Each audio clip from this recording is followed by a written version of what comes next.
함께하며 여러분의 내일을 응원합니다. 성공을 부르는 좋은 습관, 성공예감 이대호입니다.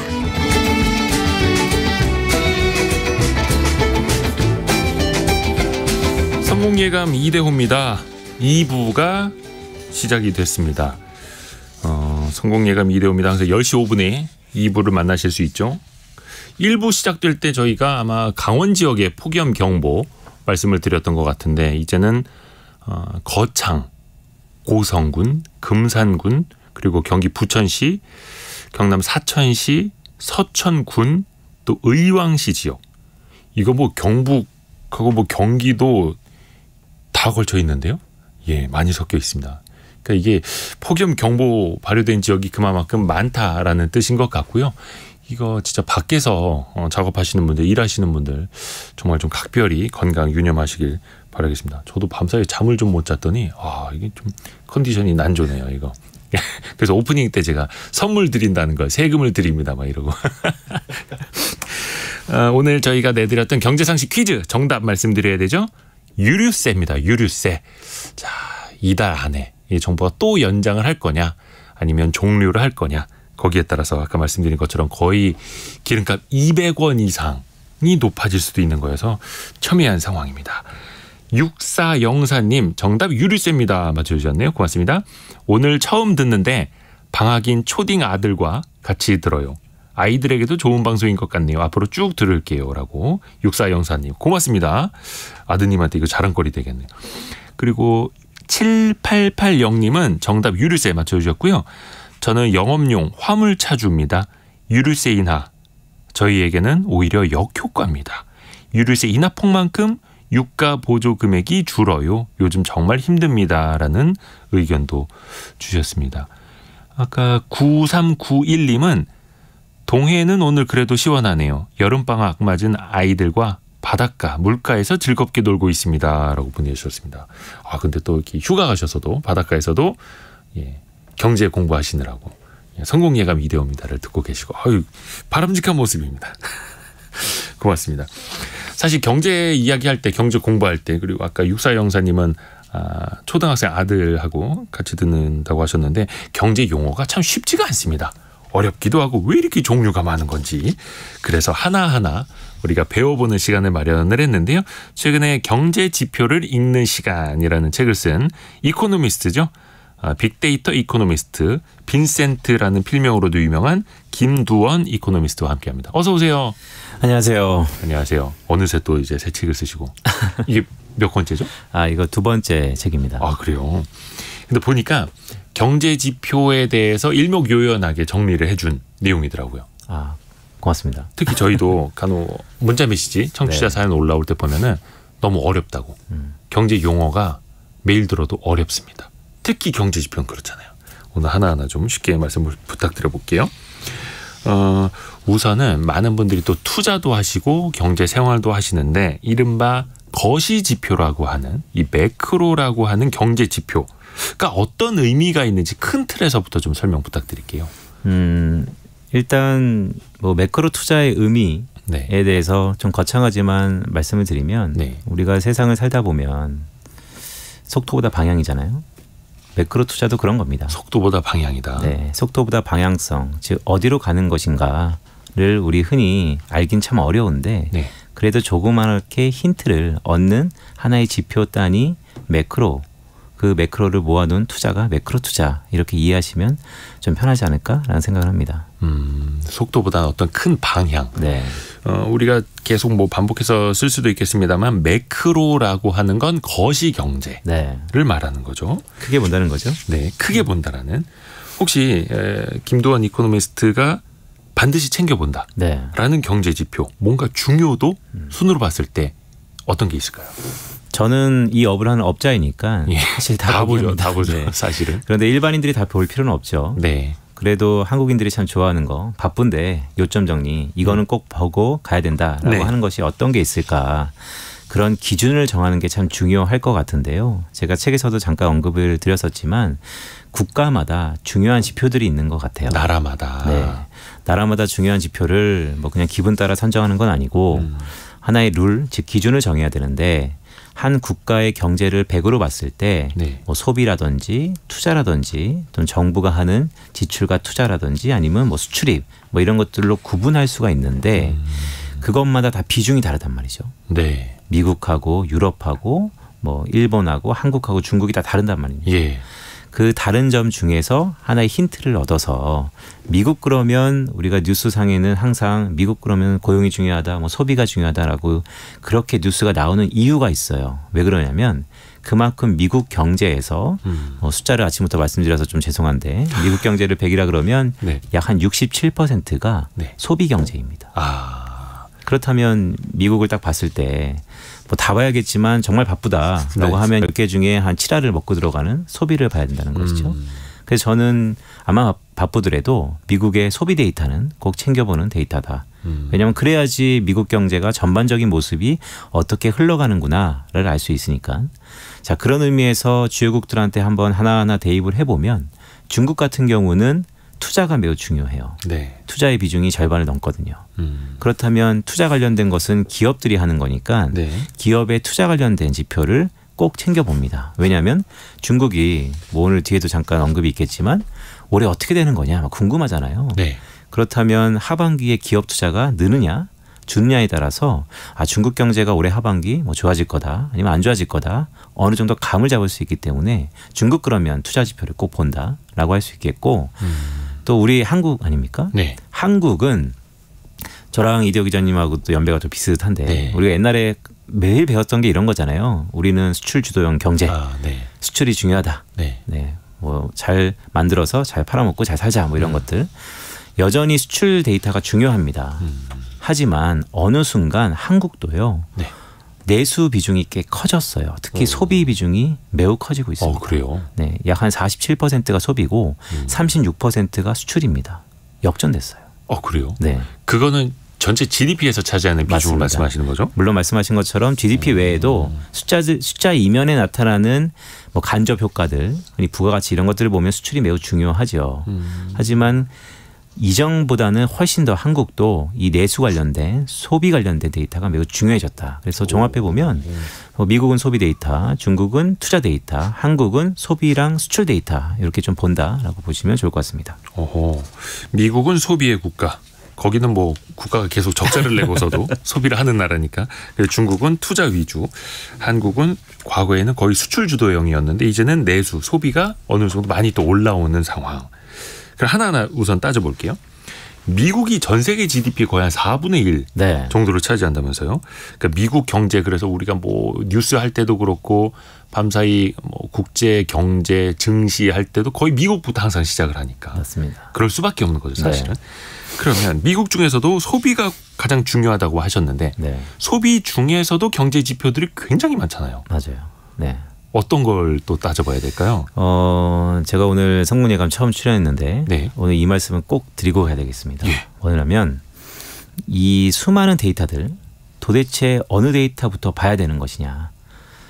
인생에 정답은 없어요. 네. 학습에도 정답은 없습니다. 하지만 제가 해보니까 좀 편하다라는 노하우를 좀 드릴게요. 네. 데이터를 크게 두 가지로 구분할 수 있습니다. 그러니까 네. 지표들을 크게 두 가지로 구분할 수 있다는 것이죠. 첫 번째는 소프트 데이터, 말랑말랑한 데이터. 네. 또 반대편에 있는 것은 하드 데이터, 딱딱한 네. 데이터입니다. 네. 그럼 도대체 말랑말랑한 게 뭐고 딱딱한 게 뭐냐라고 이해를 좀 도와드리면 네. 우리 흔히 인간의 마음은 갈대와 같다라고 얘기하죠. 예. 갈대와 같으니까 말랑말랑해서 그것들을 모아놓은 것이 소프트 데이터인데 그것들은 어떻게 추출하냐면 물어보는 겁니다. 직접. 이번 달에 경기가 좋을 것 같은가? 다음 달에는 좀 더 지출을 할 것 같은가? 인플레이션, 즉 물가는 오를 것 같은가? 다 물어보는 거죠. 설문조사를 통해서 나타나는. 맞습니다. 장점은 네. 물어보면 즉답이 오죠. 예. 오늘 기분 어떠세요? 좋은데요? 오늘 좋은가 보다. 네. 내일은 어떠세요? 좋을 것 같은데요? 그럴 것 같은가 보다. 적식성 있게 정보를 얻을 수는 있습니다. 그렇죠. 하지만 단점은 제가 모두에 말씀드렸던 것처럼 인간의 마음은 갈대와 같다. 자주 바뀐다는 거죠. 네. 그래서 소프트 데이터가 적시성 측면에서 시기 측면에서는 매우 유용하지만 맹신하면 안 된다. 잘 바뀐다. 라고 하는 게 장점이자 단점이고 그럼 반대편에 있는 건 하드 데이터, 실적 데이터는 뭐냐면 우리 기업으로 따지면 실적과 같은 거예요. 한번 딱 정해지면 잘 바뀌진 않습니다. 네. 하지만 느리죠. 따라서 이 경제 지표는 크게 소프트 데이터와 하드 데이터로 나눌 수 있는데 우리가 궁극적으로 알고 싶은 것은 딱딱한 하드 데이터예요. 정확한 거. 네. 하지만 이것을 알려면 일례로 매크로 데이터 하다가 역사의 뒤안길에서 계속 반복하다가 끝난다라는 얘기가 있는 것처럼 그렇죠. 지금 8월인데 아직까지 정말 딱딱한 확실한 우리 거시경제 데이터 중 가장 중요한 게 GDP 아닙니까? GDP가 현재 8월이 시작됐는데 3분기 GDP가 없고 그렇죠. 전 세계에서 가장 통계가 발달하고 빠르다 하는 미국조차도 지난 2분기 데이터가 또 확정치가 아니고 어느 정도 잠정치예요. 4, 5, 6월 것. 맞습니다. 우리는 지금 8월 달을 바라보면서 9월, 10월, 11월 또 멀게는 내년을 바라보면서 영위 활동을 하고 있는데 우리가 기본이 되는 데이터, 딱딱한 데이터는 지난 3개월 전 거가 최신이라는 것이죠. 여기에 미스매치가 발생하는 것이죠. 그래서 그 소프트 데이터, 약간 부정확하지만 좀 빠른 설문을 바탕으로 한 것과 그 다음에 하드 데이터, 정확하지만 약간 느릴 수 있는 걸 좀 섞어서 봐야 하는. 그렇죠. 근데 사실 사람들의 심리가 또 앞서가는 거다 보니까 그 심리 데이터를 보면서 또 앞서가기도 하고. 정확합니다. 그러면서 이제 보완을 좀 해나가야 될 텐데 그러면 지금 미국의 소비 심리는 어떨까요? 지금 미국 사람들이 내다보는 그 사람들의 심리. 기준점이 중요해요. 기준점. 네, 특히 거시경제를 이렇게 논하는 자리에서는 기준이 중요합니다. 예를 들어서 미국의 소비 심리가 한 달 전에 비해서는 어떠냐, 아니면 1년 전에 비해서는 어떠냐, 팬데믹 이후에서는 어떠냐로 좀 구분할 수 있을 것 같아요. 그것을 갖고 최근의 흐름, 트렌드를 알 수 있는데요. 미국 소비는 좋습니다. 한 달 전에 비해서. 6개월 전에 비해서 좋습니다. 하지만 팬데믹 바로 직전 수준보다는 못합니다. 아하. 회복이 되고 있지만 완전 정상화가 되지는 않았다. 맞습니다. 이런 흐름인가요? 거기에 가장 키가 있는 거죠. 그러면 다 우리는 듣고 싶은 것대로 듣는 거 아닙니까? 그러면 6개월 전에 비해서 좋아진 것에 무게를 두고 뭔가 영위 활동을 할지 아니면 팬데믹 이전 정상 상태보다 낮은 수준에서 아직은 멀었다라고 주안점을 둘지 그거는 각자의 선택이 있는 것이죠. 컵에 물이 반이 있는 걸 어떻게 해석을 하느냐에 따라서 달라지는 것처럼요. 그리고 또 하나가 미국은 소비가 가장 중요한 국가고 그래서 그 소비 관련된 소비 심리도 이야기를 들어봤는데 사실 소비도 돈이 있어야 하는 거잖아요. 뭔가 쌓아놓은 뭐 저축이라든지 그걸 바탕으로 우리가 미리 좀 예측해 볼 수 있는 거는 어떤 데이터가 있을까요? 여기에 약간 이제 경제 이론이 조금 들어가야 돼요. 왜냐하면 우리 흔히 소비는 어떻게 결정되는가? 소비는 어떻게 결정되는가? 돈이 있어야 소비를 하는 거죠. 그렇죠. 그러면 돈이라는 것을 우리 흔히 경제 이론을 바탕으로 얘기하면 소득입니다. 따라서 소비는 소득의 함수예요. 그러면 소득을 구성하는 것은 크게 두 가지죠. 일자리, 웨이지라는 임금이고요. 또 한편으로는 최근에 부각되고 있는 재테크, 주식, 부동산 투자입니다. 자산 같은 거. 자산 같은 거. 따라서 우리가 아이러니컬하게도 미국의 소비가 어떨 것 같아? 라고 향후 3개월, 6개월을 물어본다면 저처럼 업자는요. 소비 심리가 소비가 라는 것보다도 미국의 현재 고용 상태가 미국의 현재 자산 상태가 어떻다라고 말씀을 드리는 거예요.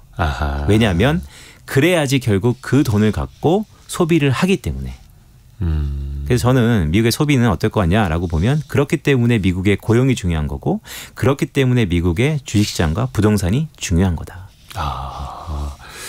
이게 사실 우리가 어떻게 생활하고 우리가 어떻게 느끼는지를 빗대서 보면은 매크로 경제지표 끄집어내지 않아도 유추가 가능한 거죠. 그렇죠. 월급 오르면 뭐 하다못해 외식 한 번 더 할 수 있고 치킨이라도 한 번 더 시켜 먹을 수 있는 거고 주가 오르고 집값 오르면 뭐 백화점이나 쇼핑 한 번 더 갈 수가 있는 거고 일자리, 임금, 자산 가격 이게 이제 소비를 좌우할 수 있다라는 거고요. 물론 시차는 있겠습니다만. 그리고 또 하나가 미국 경제가 사실 작년 하반기 올해 초만 하더라도 침체 가느냐 안 가느냐 하드 랜딩이냐 소프트 랜딩이냐 이것도 경착륙 쿵 하고 부딪히느냐 소프트하게 부드럽게 착륙하느냐 말들이 많았었는데 지금은 경기 침체를 주장하는 사람들은 별로 없죠. 미국 경기 놓고. 네, 오늘 오랜만에 이도 기자 만나셔갖고 네. 경기 침체를 주장하는 제 앞에서. 아, 지금 경기 침체 주장하고 계세요? 저는 여전히 경기가 좀 불안하지 않나라고 보고 있습니다.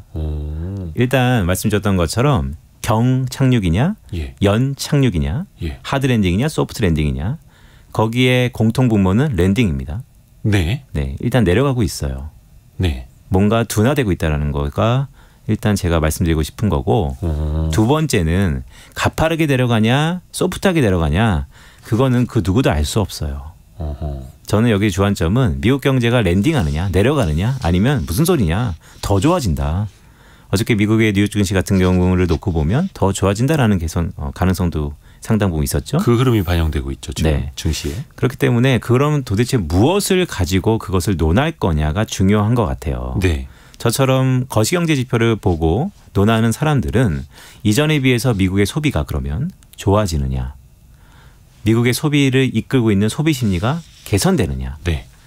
언제까지 개선될 거냐, 뭐 이런 되게 어려운 것들을 다뤄야 되는데 네. 저는 기본적으로 지난 연말에 비해서는 연말은 되게 두려웠잖아요. 네. 곧 지구가 망할 것 같고 곧 미국이 망할 것 같고. 그렇죠. 금융시장도 엄청 흔들렸었죠. 작년 네, 10월에. 맞습니다.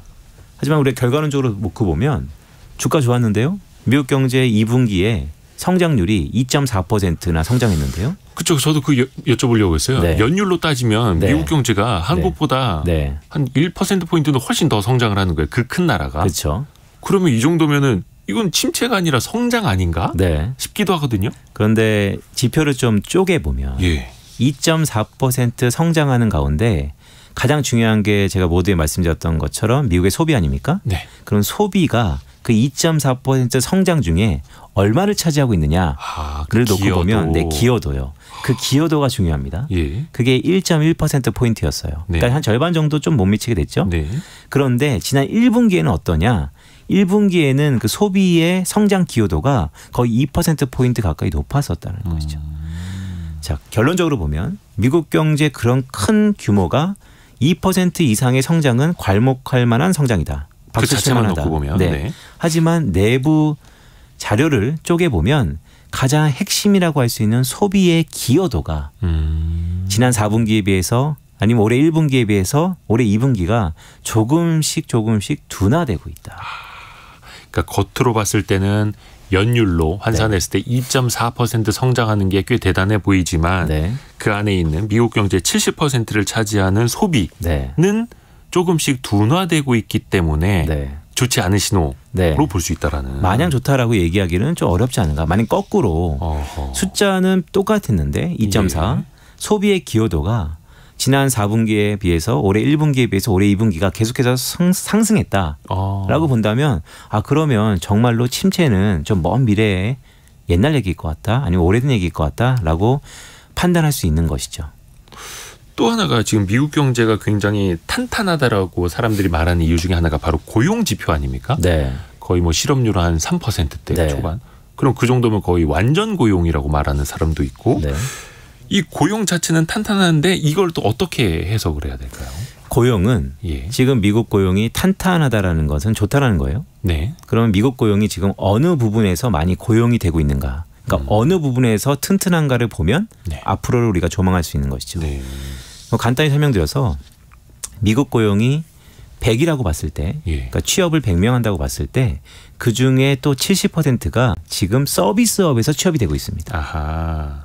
근데 서비스업의 특징은 우리가 흔히 서비스업 그러면 레스토랑에서 일자리 하시는 분들뿐만 아니고 다양한 이 호텔 레저 관련된 등등 그렇죠. 이런 직종들은 물론 편차는 있겠지만 임금이 우리 흔히 공장에서 일하는 제조업단에서의 고숙련자보다는 낮을 수밖에 없어요. 그리고 약간은 좀 불안정하고. 맞습니다.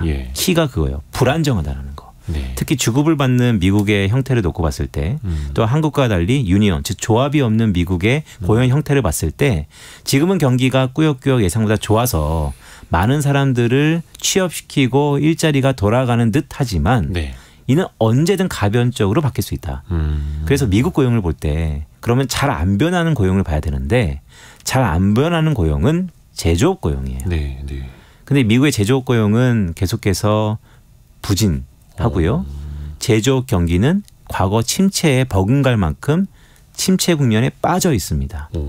그렇기 때문에 우리가 뉴스를 볼 때 아이러니컬하게도 지금 바이든 정부가 계속해서 주창하는 게 뭡니까? 리쇼어링, IRA 이런 제조업을 계속 부스팅하고 있잖아요.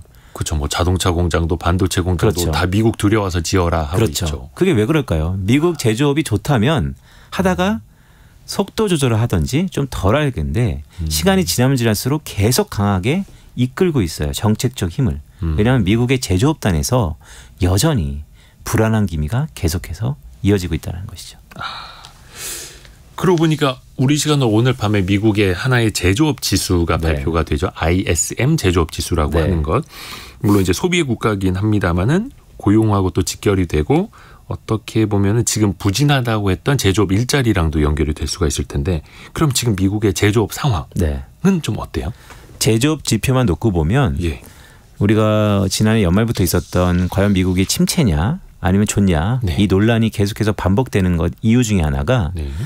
제조업 관련된 특히 ISM 제조업 지수라는 것은 기준선이 50입니다. 예. 50 밑에 있으면 수축 국면, 뭔가 제조업 경기가 원활하지 않고 뭔가 주문도 안 되고 공장 생산도 안 되고 고용도 안 되고 쪼그라드는 거고요. 예. 숫자가 50 이상에 있으면 주문이 늘고 생산이 늘고 고용이 잘 되고 확장 국면에 있는 거예요. 네. 근데 지금 미국의 ISM 제조업 지수가 6개월 이상 수축 국면에서 벗어나질 못하고 있습니다. 50 기준점 밑에 있다. 맞습니다. 그런 경우에 과거에 미국의 100년 역사에서 어떤 공통된 현상이 있었냐라고 한다면 그럴 때 항상 경기 침체가 왔어요.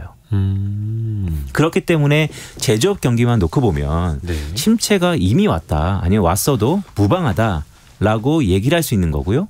그럼에도 불구하고 왜 그럼 괜찮냐라고 보면 미국 경제의 약 70%를 차지하는 서비스업 경제가 호황이에요. 그래서 이게 도대체 이 형국이 어떤 형국이냐. 과거와는 없었는데 과거와는 다른데 그래서 요즘에 흔히 재밌게 들리는 얘기 중에 하나가 네. 순차 침체, 롤링 리세션이라는 얘기가 있습니다. 무슨 얘기냐면 예.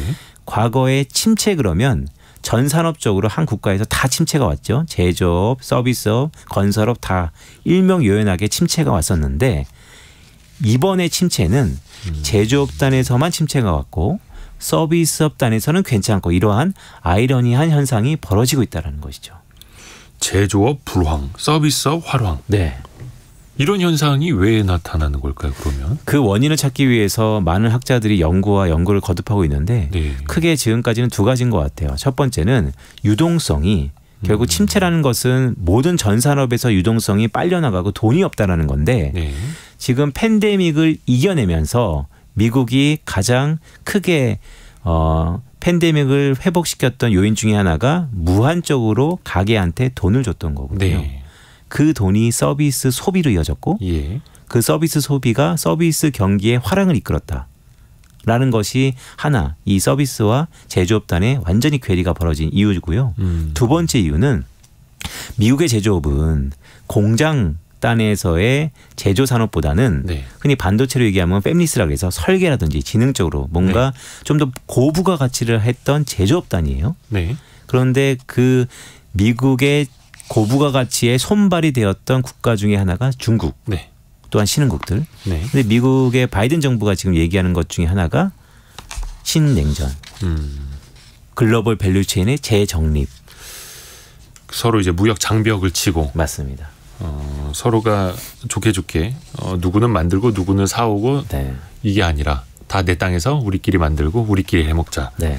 근데 그게 사실은 좋은 거는 아니라는 거죠. 국제경제 측면에서 봤을 때는. 결과는 결국 글로벌 경기를 이끌고 있는 미국이 보호무역주의를 폐기하려고 미국이 전 세계 패권을 잡았는데 다시 한번 보호무역주의를 하고 있잖아요. 지금은 그렇죠. 네, 이 아이러니컬한 상황이 반복되고 있는데 네. 어떻게 될지는 훗날 역사가 판단할 겁니다. 하지만 어떻게 됐던 저렇게 됐던 지금 시기는 우리 흔히 통과 의례라고 해서 네. 적응하기 위해서 미국의 제조업단에서의 부침이 있다.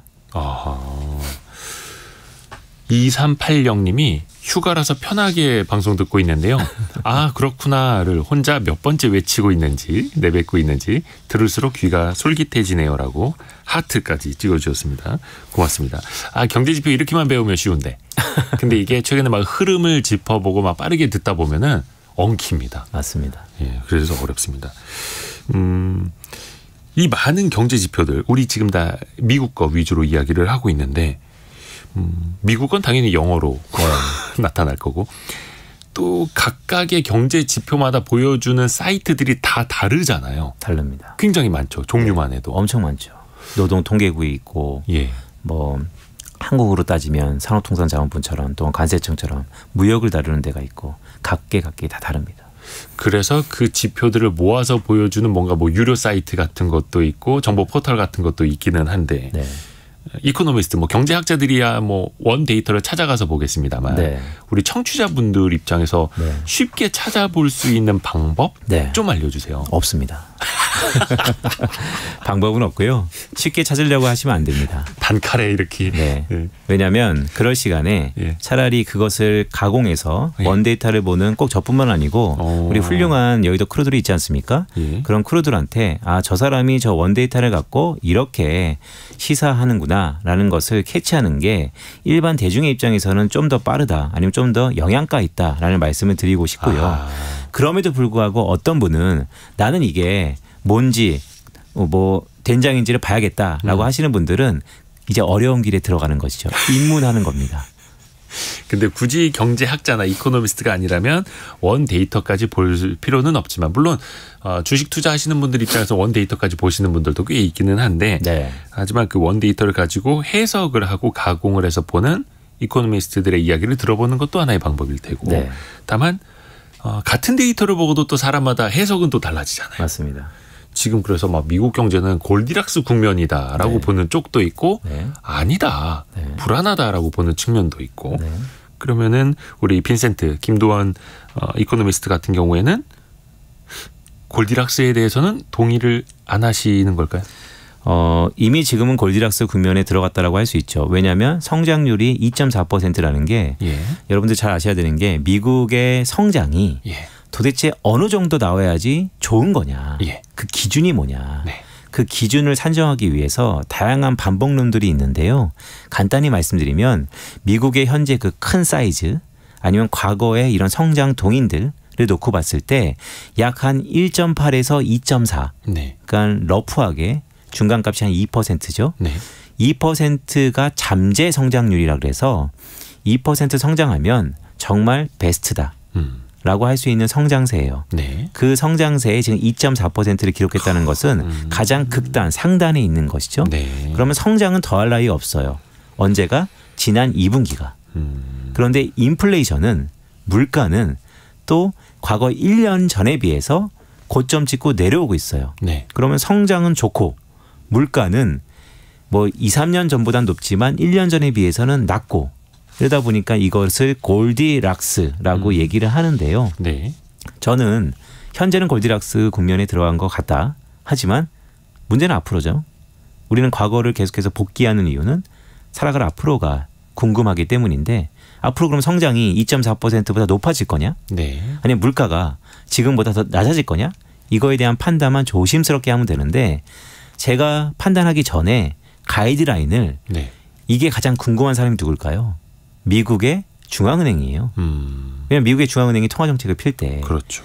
아무것도 없이 기준선을 갖고 하는 건 아니고 가장 중요한 기준을 갖고 하는 거기 때문에 이 모든 미국 경제가 도대체 어떻게 될까를 전 세계에서 가장 궁금해하는 것은 미국 중앙은행입니다. 네. 그래서 미국 중앙은행이 분기마다 네. 369, 12마다 분기 말마다 발표를 해줘요.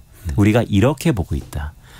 경기 진단. 네. 네. 근데 올해 상반기에 미국 경제가 약 한 2% 정도 성장했거든요. 네. 그런데 올해 1년 동안 미국 중앙은행이 올해 미국 경제가 1.0% 성장한다고 전망하고 있습니다. 그러면 올해 하반기는 어떻게 될까요? 지금까지 그렇죠. 2% 성장하다가 평균 1%가 되려면 산수를 해보면 되지 않죠. 산수를 해보면 되죠. 아하. 올해 하반기에는 자칫하다간 성장이 제로예요. 이거는 미국의 연준 네, 미국의 중앙은행이 데이터를 또 해석하는 걸 네. 일단 기반으로. 그래서 사실 뭐 연준 의장이 세계 경제 대통령이라고 하니까 네. 또 그 말을 또 비중 있게 네. 믿을 수밖에 없는 거고. 좀 우리나라 이야기로 좀 가볼게요. 네. 사실 미국의 잠재 성장률도 2% 이야기를 해주셨는데 네. 우리나라 잠재 성장률도 2%라고 하지 않습니까? 맞습니다. 이 잠재 성장률이라는 건 그 나라가 전력 투구를 했을 때 네. 과도한 뭐 물가 거품을 만들지 않고 성장할 수 있는 수준. 그것도 되게 좋은 표현인데요. 네. 저는 이렇게 표현해드리고 있어요. 네.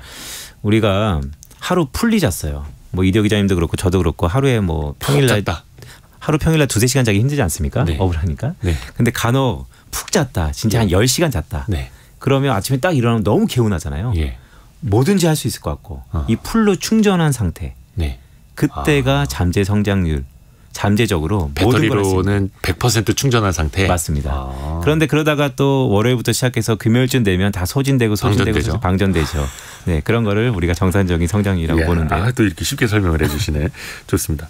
그런데 우리나라는 전 분기 대비로 봤을 때 막 0%대 지금 성장률이 나오지 않습니까? 0.6% 성장하고 있죠.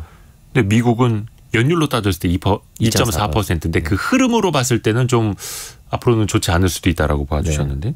우리나라는 잘해야 1%대 뭐 초중반 네. 연간 성장률이 나올 수도 있고 상황이 더 안 좋다고 볼 수밖에 없는 걸까요? 그렇죠. 왜 안 좋냐? 예. 일단 누가 안 좋게 보느냐가 중요해요. 누가? 네, 누가 한국 경제를 부정적으로 보느냐. 그게 누굴까? 다 그럴 것 같은데. 우리 경제 좋다고 보시는 분 계시면 좀 문자 좀 보내주세요. 이게 가장 핵심입니다. 네. IMF, OECD, 월드뱅크 다 안 좋다고 보고 있어요. 권위 있는 국제기관에서 다. IMF는 우리 한국 경제에 큰 아픔의 역사가 있죠. IMF라는 기관은. 뭐 IMF의 뒤에는 미국이 있다라는 얘기도 있어요. 왜냐하면 예산을 대는 것이 가장 많이 미국이 됩니다. 그렇죠. 거기도 뭐 인출권 뭐 지분 같은 게 있죠. 맞습니다. 어쨌든 자체하고 자 OECD, IMF, 월드뱅크가 한국의 경제 성장률을 계속해서 안 좋게 보고 있습니다. 안 좋게 보고 있다는 것은 숫자를 낮추고 있는 거예요. 네. 그런데 과거와 달리 다른 점이 있어요. 네. 뭐 한 나라 국가 경제를 조망하는 데 있어서 숫자를 높일 수도 있고 낮출 수도 있죠. 네. 경기는 그러니까. 그런데 이번에 유독 좀 달리 봐야 되는 것은 한국 경제 숫자를 올리고 낮출 때 악어와 악어새처럼 같이 따라붙은 게 있었어요.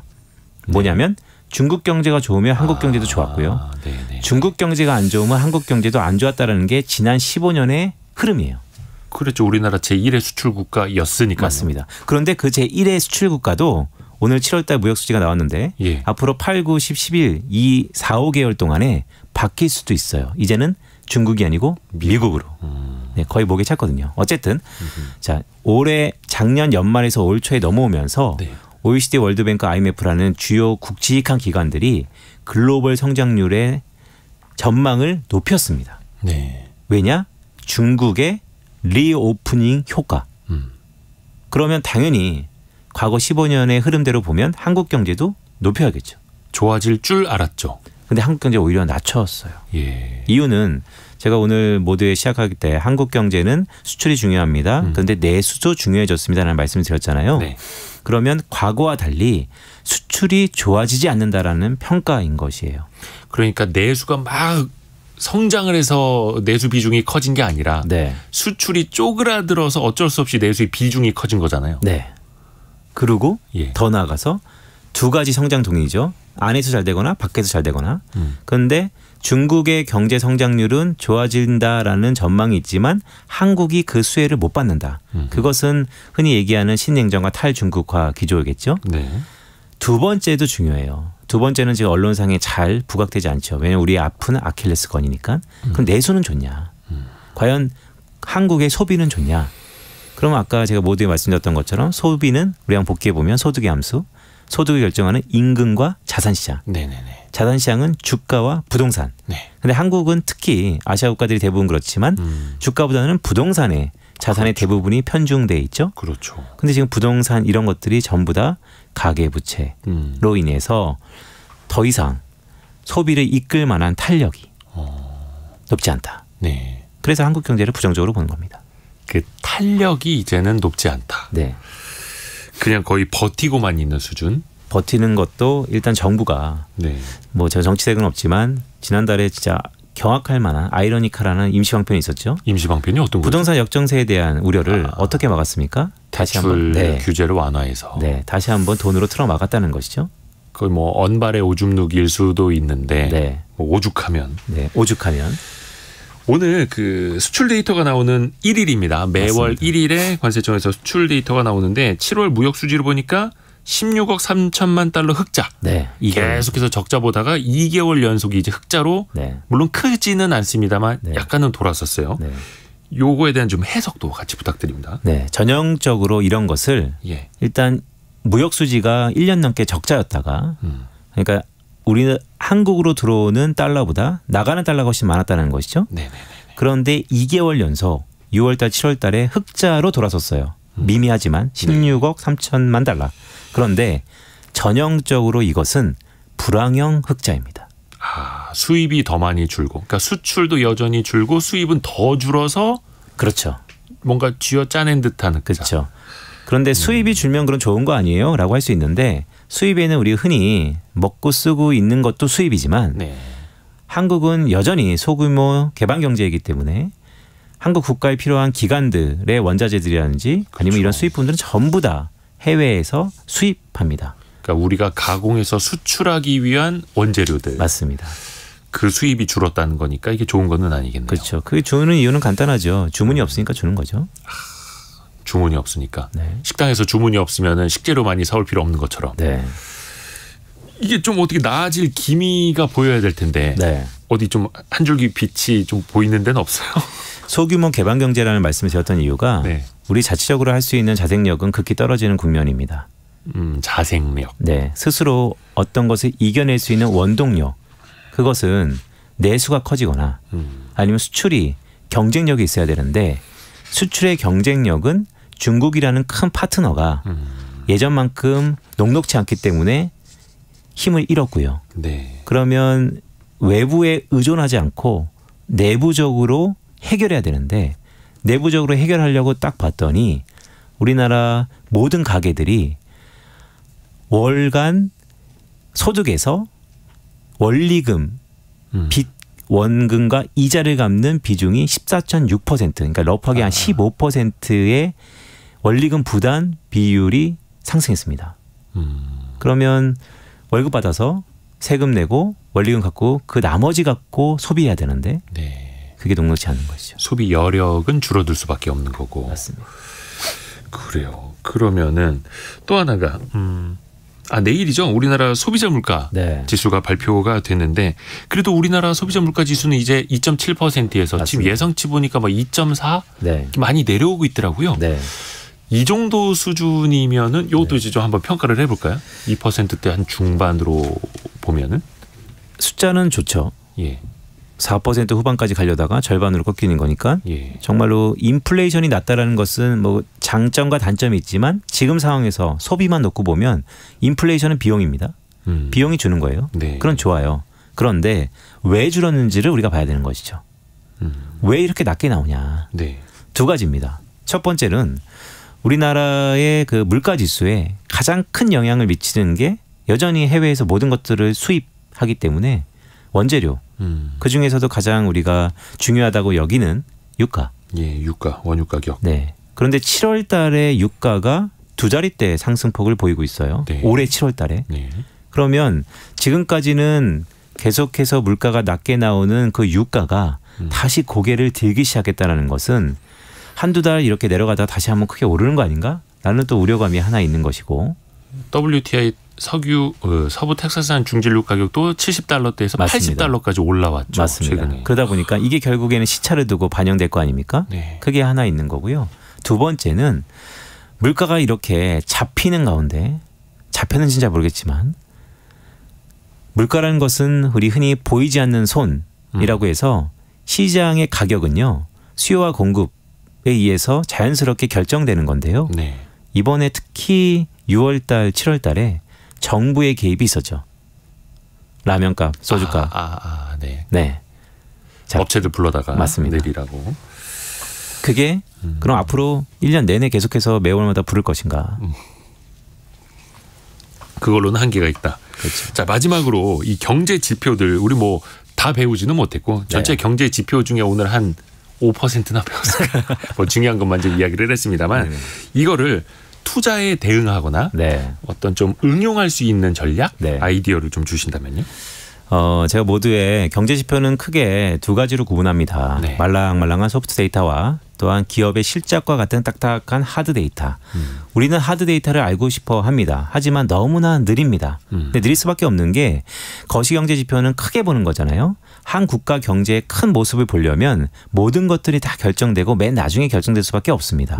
그러니까 느리지만 그것을 좀 더 앞당기기 위해서 우리는 소프트 데이터를 잘 활용해야 됩니다. 어떻게 활용해야 되냐면 제가 오랜만에 책 얘기 잠깐 해드리면 이 책에는 그런 게 있어요. 어떤 소프트 데이터가 어떤 딱딱한 하드 데이터에 선행관계에 매칭돼 있는지 그거를 알아보면 그게 머릿속에 몇 가지 있으면 그래도 좀 더 지표를 활용해서 투자의 전략과 전술을 짜는데 조금은 이롭지 않을까? 예를 들어서 미국의 소비 중요하죠. 소비의 하드 데이터는 무엇인가? 라고 보면 GDP에서 작용하는 소비도 있겠지만 월간으로 나오는 소매 판매라는 것이 있습니다. 소비가 얼마나 기업들이 얼마나 판매를 했냐라는 것을 집계한 것이죠. 딱딱한 하드 데이터예요. 그것을 미리 가늠할 수 있는 소프트 데이터가 소비 심리 지수라는 것이죠. 따라서 이렇게 미국의 소비를 놓고 보더라도 소비 심리가 결국 딱딱한 소매 판매에 선행하는구나. 그러면 소비 심리가 어떻게 바뀌는구나. 그럼 결국 시간이 지나서 기업의 실적도 좋아지겠구나 안 좋아지겠구나를 가늠할 수 있다는 것이죠. 그래서 또 그걸로 만들어진 경기 선행 지표라는 것도 있고 항상 사람은 먼저 가서 내다보고 남들보다 먼저 뭐 자산 투자도 하고 싶어하고 그러다 보니까 그래서 사실 이 경제 지표에 대한 공부는 끊임없이 해야 되는 것 같습니다. 오늘 경제 지표를 읽는 시간 이 책을 가지고도 이야기를 해봤고 필명 빈센트로 유명한 김두원 이코노미스트와 함께했습니다. 오늘 말씀 고맙습니다. 고맙습니다. 감사합니다. 라디오 정보센터 다녀오죠. 지난달 무역 수지는 16억 3천만 달러 흑자로 두 달 연속 흑자를 기록했습니다. 수출은 10개월째 줄었지만 에너지와 원자재 가격 하락의 영향으로 수입이 더 크게 줄었습니다.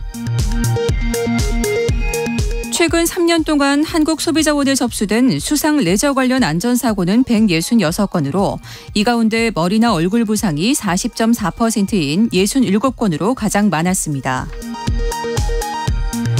유럽연합에 이어 스위스도 2011년 후쿠시마 제1원자력발전소 폭발 사고 이후 시행해온 일본산 식품 수입 규제를 철폐한다고 요미우리 신문이 보도했습니다.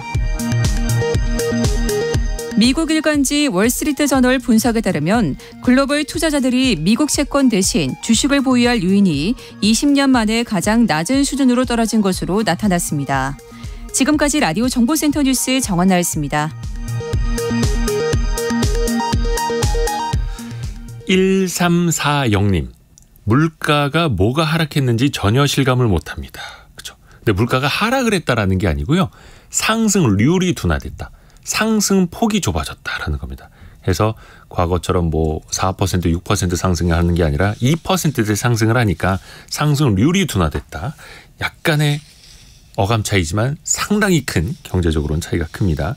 이런 식으로 저희가 계속해서 애프터 서비스 해드립니다. 유혜진 리포터 어서 오세요. 네, 안녕하세요. 자, 애프터 서비스 첫 번째 질문은요. 네, 어제 슬기로운 세무생활 시간에 불로소득에 붙는 세금에 대해 알아봤는데요. 먼저 이승규님, 복권 한 장을 여러 명이 공동 구입을 했는데 그게 당첨이 되면 개인별로 당첨금과 세금을 나누나요 하셨는데요. 복권위원회와 로또 1등 당첨금을 지급하는 NH농협은행에 문의를 해봤습니다. 일단 복권을 공동 구입했을 때 그것을 공동 소유로 볼 것인지는 법리적인 판단이 필요한 부분이라고 하고요. 로또 당첨금은 무조건 한 사람에게만 지급이 된다고 합니다. 인터넷상에 여러 명이 같이 가서 통장에 나눠서 받으면 증여세를 안 내도 된다는 정보가 있는데 이는 잘못된 내용이고요. 로또 당첨금을 받은 이후 다른 사람에게 주게 되면 당연히 증여세를 내야 합니다. 만약에 두 명이 함께 로또를 구매를 해서 1등에 당첨이 됐더라도 한 명이 대표로 세금을 내고 당첨금을 받아와야 하고 두 사람이 협의 후 나눠 갖는 과정에서도 증여세를 더 내야 합니다. 그러니까 1,000원짜리 복권 100원씩 10명이서 나눠 산 겁니다. 네. 10억 원 당첨금 1억 원씩 나눠 받을 거니까 증여세도 조금 낼게 이게 안 통한다는 거죠. 네, 네. 저도 궁금했는데. 그리고 조금 전에 KBS 콩으로 보내주시는 것 같은데 전은자님, 최현배님 테스트 이렇게 보내주고 계시는데 잘 들어오고 있습니다. 이것도 중간 애프터 서비스 해드렸고요. 다음 질문은요. 네, 3012님 외국 주식에 투자한 소득도 분리과세를 하나요? 하고 문자 주셨습니다. 네, 맞습니다.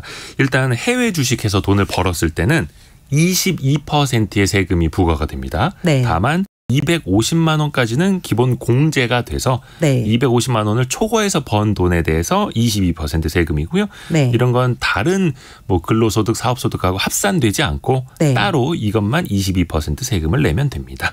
네, 그리고 어제 돈벌이 투자백서 시간에 사적연금 세제 개편안이 발표됐다는 소식 전해드렸는데요. 정의정님, 내가 모은 돈을 받는데 사적연금에 세금이 붙는 이유는 무엇인가요? 하고 문의 주셨습니다. 네, 우선은 국민연금을 냈 것을 국민연금 보험료라고 하고 받을 때는 노령연금이라고도 하고 네. 사적연금에 대해서도 일정 부분은 소득 공제를 해주지 않습니까? 네. 딱 그겁니다. 여러분이 사적연금이나 국민연금 낼 때 소득 공제를 해드렸죠. 네. 그 부분에 대해서는 세금을 안 받았죠. 네. 그런데 나중에 그걸 노령연금이나 나이 들어서 네. 연금으로 되돌려 받을 때는 그때는 일부 연금 소득세를 내세요라는 개념입니다. 다만 이걸 뭐 10% 20% 받는 게 아니라 네. 3.3에서 5.5%로 매우 낮게 세금을 떼갑니다. 네. 노후 자금이니까요. 이것도 5.5%는 55세 이상 70세 미만일 때고요. 네. 80세 이상이 되면은 3.3%로 줄어드네요. 예, 나이가 많아질수록 세율이 낮아집니다. 네. 짧게 하나 더 들어볼까요? 그리고 어제 퀴즈 정답이 폴더블 폰이었는데요. 5910님, 폴더블 폰은 삼성이 가장 잘 나가나요? 하고 질문하셨습니다. 그렇죠. 2019년에 세계 최초로 삼성전자가 상용화를 했죠. 그리고 지난해에는 한 1010만 대 정도 삼성전자가 출하를 했는데 카운터포인트 리서치에 따르면 전체 시장이 한 2027년에 1억 대까지 커질 것이다. 그리고 네. 올해는 1860만 대까지 커질 것이다. 그 중에서 삼성전자가 1230만 대를 팔 수 있을 것이다. 또 삼성전자는 자체적으로는 1500만 대까지 목표를 잡고 있다. 이렇게 하면서 시장을 이끌어가고 있죠. 다만 오포나 화웨이 같은 중국 업체들도 또 빠르게 네. 따라오고 있는 상황이기도 합니다. 또 뭐 가격이 아직까지는 높아서 그쵸. 또 내구성도 그렇고 좀 보완해야 될 점은 아직까지도 숙제로 꼽히기도 합니다. 오늘 유혜진 리포터 수고 많으셨습니다. 고맙습니다. 고맙습니다. 벌써 또 빠르게 달려왔는데요. 예, 여러분이 보내주시는 질문들 열심히 저희가 모아서 애프터 서비스를 열심히 또 준비해 오도록 하겠습니다. 내일 아침 9시 5분에 또 다시 돌아오겠습니다. 성공 예감은 오늘도 여러분을 응원합니다.